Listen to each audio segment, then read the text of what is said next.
is the cloud? Let's demystify this term a little in non-technical terms and talk about why it matters for you as a traveler. You can think of the cloud like storing something in your house that you want to have access to. If you put something in the closet and you want it, it's only in one location. But imagine if your closet had multiple doors. Magic doors, like a portal. Right. And you could reach in and get that item from anywhere in the house through these magic doors. That's what the cloud allows you to do. The cloud also allows for people to work on things collaboratively. So say you and a friend are planning a trip together.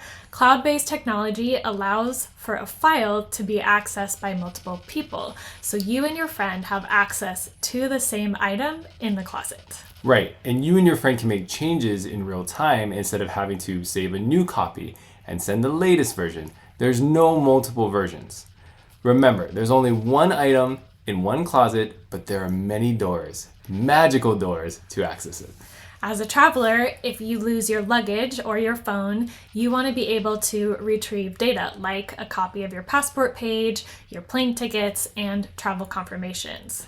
Yes, if you're using the cloud or syncing those things, you can retrieve them from another device as long as you have internet access.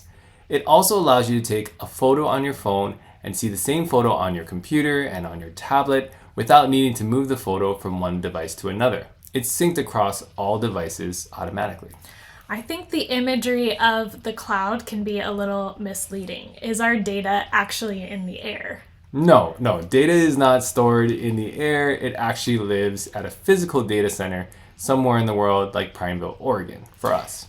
Take a photo again. For example, you can take a photo on your phone and it only lives on your phone.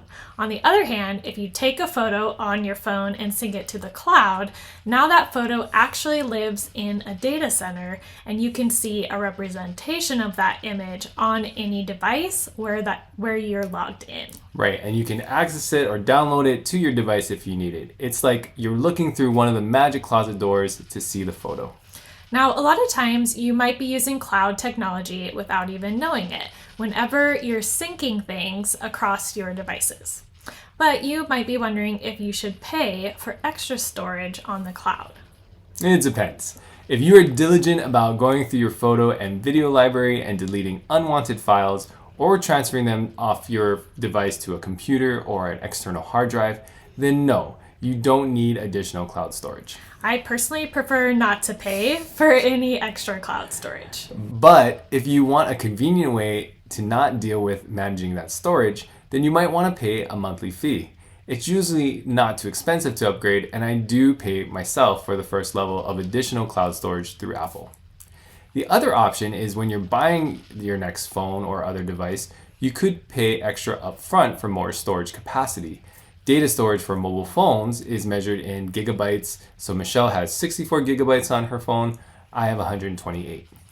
We hope this has helped make the cloud a little more clear for you. Yeah, hopefully you're not feeling up in the air about this. So let us know if anything needs further clarification, and if you're a supporting member, please send us more of your tech and travel questions. Happy travels.